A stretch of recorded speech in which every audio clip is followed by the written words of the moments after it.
वो लेते हैं अप्रत्यक्ष रूप से जनता से न्यूनतम 4,000 से लेकर के 4 लाख रुपए प्रति बच्चे प्रति माह। एक स्कूल में अगर 25 बच्चे पढ़ते हैं और वहाँ 5 टीचर की जरूरत है, 5 टीचर मतलब कम से कम 6,25,000 रुपये महीना की सैलरी, 6,25,000 रुपये की salary plus building plus mid day meal पुस्तक मैदान आदि। 30 बच्चों पर एक अध्यापक का वहाँ सैलरी निकलता है, तो वो 125 बच्चे फर्ज ही निकालते हैं। 25 बच्चे पढ़ते हैं।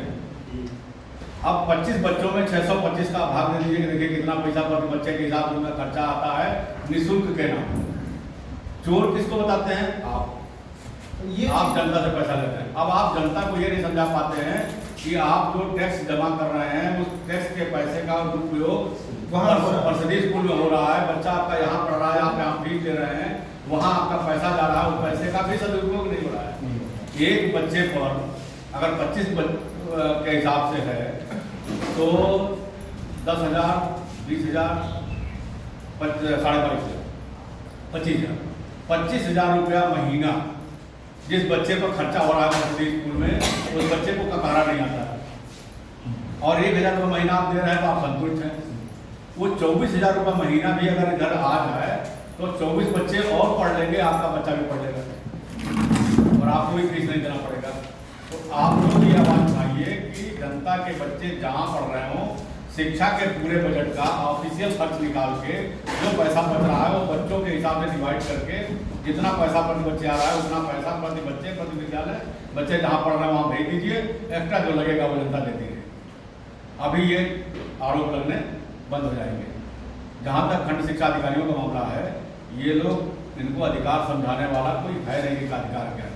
मान्यता प्रत्याहरण का अधिकार केवल सचिव शिक्षा परिषद और डायरेक्टर जो अध्यक्ष शिक्षा परिषद है, इन्हीं दोनों को है, वो भी 3 बार की सुनवाई के बाद। मान्यता प्रत्यायन कौन कर रहा है? खंड शिक्षा अधिकारी, और उसकी चिट्ठी भेज रहा है सभी लोगों को। और विद्यालय वाला समझ रहा है कि हमारी मान्यता प्रत्यायन हो गया और लड़ने को तैयार नहीं। बहुत सारे प्रश्न ऐसे हैं, घंटों लग जाएगा हमको आपको डिस्कशन करने में, अगर प्रश्नवाही प्रश्न आवे तो जवाब देने में। लेकिन इसको सुनिए, इसको गुनिए और इसके बाद इसको अन्य लोगों तक बताइए। 2006-07 से जब से मैंने ज्वाइन किया संगठन को, तब से मैंने सब सारी चीज़ें बता रहा हूँ, लेकिन अभी तक पूरे प्रदेश में विधिवत नहीं फैल पाया। आज भी खंड शिक्षा अधिकारी आकर के आपका रजिस्टर उठाने जा रहा है। आज भी खंड शिक्षा अधिकारी ये कह रहा है कि सारे रजिस्टर लेकर के वहाँ आ जाना। आज भी खंड शिक्षा अधिकारी सबसे बड़ा अधिकारी बना बैठा है, उससे बड़ा अधिकारी तो MPRC बना बैठा है जो आपके प्रिंसिपल की हैसियत रखता है। प्रबंधक ने करोड़ों रुपए की जमीन दिया, बिल्डिंग बनाया, मेहनत करके उसकी मान्यता प्राप्त की, और उसके बाद वो चोर और जो दिन रात चोरी कर रहा है, 2,000 रुपये पर डे की चोरी कर रहा है, फर्जी बच्चों के नाम पर मिड डे मील निकाल रहा है, पुस्तक का निकाल रहा है, जूता मोजा का पैसा निकाल रहा है, फर्जी बच्चों के नाम पर सैलरी निकाल रहा है, वो साहूकार। जहाँ तक कि खंड शिक्षा अधिकारी की मैं जानता हूँ कि खंड शिक्षा अधिकारी को पहले डिप्टी साहब को नाम दिया जाता था, और डिप्टी साहब जो है साइकिल से चलते थे और स्कूल में बच्चों की शिक्षा की गुणवत्ता की जांच करते थे। रजिस्टर अभिलेख जांच नहीं करते, रजिस्टर बनाने का तौर तरीका सिखाते थे, बनाने का तौर तरीका सिखाते थे और गुणवत्ता की जांच करते थे। लेकिन आज के जो खंड शिक्षा अधिकारी वही डिप्टी साहब आज एक भी बच्चे की गुणवत्ता की जांच नहीं करते हैं। पता नहीं और कौन कौन सी जांचें करते हैं।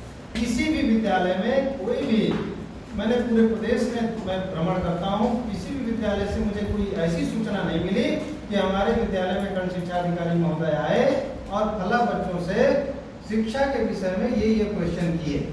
जगह जगह जाते थे वो लोग, क्लास लेते थे, क्लास लेकर क्लास जो खंड शिक्षा अधिकारी का जांच करने का माहौल हुआ करता था वो हुआ करता था, उससे शिक्षा में सुधार हुआ करता था। लेकिन आज वो परिपाटी नहीं है।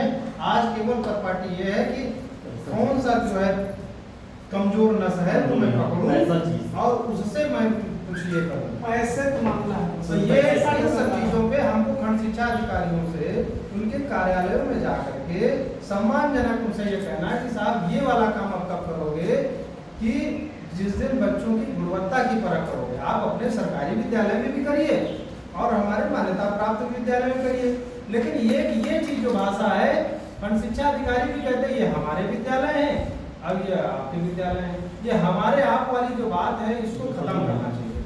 हम सभी लोग आपके अंडर में हैं। अपार आईडी बनते समय अभद्र शब्दों का प्रयोग शुरू हुआ।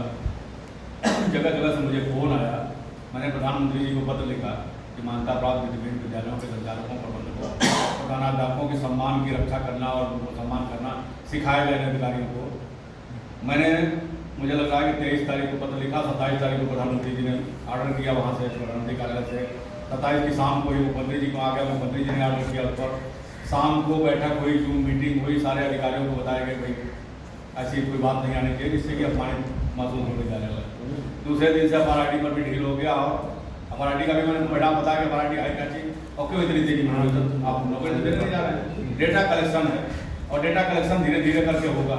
इतनी सारी कमियाँ हैं, कमियों को भी मैंने दिखाया, उस पर कमियों पर भी ऑर्डर हुआ कि हाँ आप इस कारण भी संशोधन कर सकते हैं, आप आधार के आधार पर भी कर सकते हैं, आप जन्म प्रमाण पत्र के आधार पर भी कर सकते हैं, आपके ऊपर कोई आरोप प्रत्यारोप नहीं। मैंने लिखा कि अगर इस कारण हम संशोधन करते हैं और कल के दिन अगर बाल अपराध में कोई बच्चा पकड़ा जाता है, न्यायालय तलब करता है रजिस्टर, तो प्रिंसिपल को हमारा सजा कर देगा कोई रचना में, तो उससे बचाव के लिए कोई एक ऑर्डर होना चाहिए।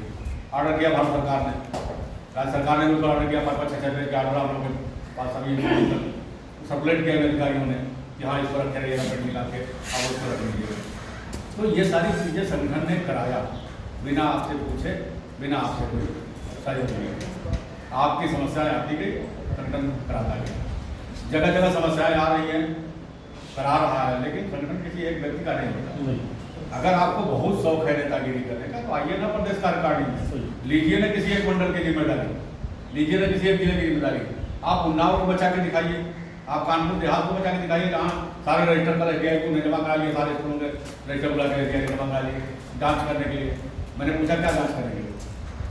एक ट्रक रजिस्टर वहाँ रख गया है, सारे सड़ जाएंगे, पेज गायब हो जाएंगे, रजिस्टर गायब हो जाएंगे, बाद में कहेगा रजिस्टर आप दिखाओ कहाँ रजिस्टर क्यों रख रहे हैं आप?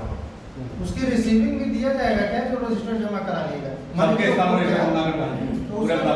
होगा?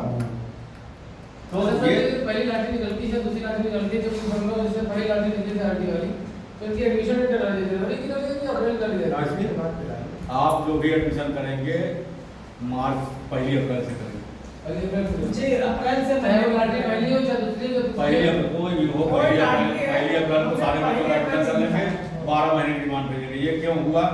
पहले जो है वो वही 8 महीने 9 महीने 7 महीने पर होता था लोगों का, तो वो आरोप लगा आगरा और मिर्जापुर सोनभद्र में 9 महीने 10 महीने का ही कंटिन्यू भुगतान हुआ है। मैंने ऊपर डायरेक्टर साहब माननीय वहाँ पर बात रखी कि ये इस तरह से हो रहा है, कहीं 12 महीने भुगतान, कहीं 11 महीने का, कहीं 10 महीने का। लास्ट में जब भाई इस पैसे का बजट है ना, ये राजकोष का पैसा है, तो निश्चित रूप से लेखा परीक्षक ऑडिट कराएगा, तो ऑडिट कराएगा उस समय क्या जवाब देगा? ऐसा कुछ कोशिश किया जाए कि 12 महीने का बच्चे आए, 12 महीने की डिमांड दी जाए। तो वह कैसे हो जाए? हमने कहा कि अगर दिसंबर से शुरू कर दिया जाए, 4 चरण दिसंबर से शुरू कर दिया जाए, मार्च आते 4 चरण खत्म हो जाएंगे, पहले अप्रैल से शुरू हो जाएंगे। बात अच्छी लगी उनको, मार्च की एडमिशन नहीं कर सकते, मार्च की एडमिशन नहीं कर सकते, मार्च एडमिशन का आपका राइट कहाँ करते हैं? जब आपका सेशन खत्म हो रहा है 30 मार्च को, नया सेशन सही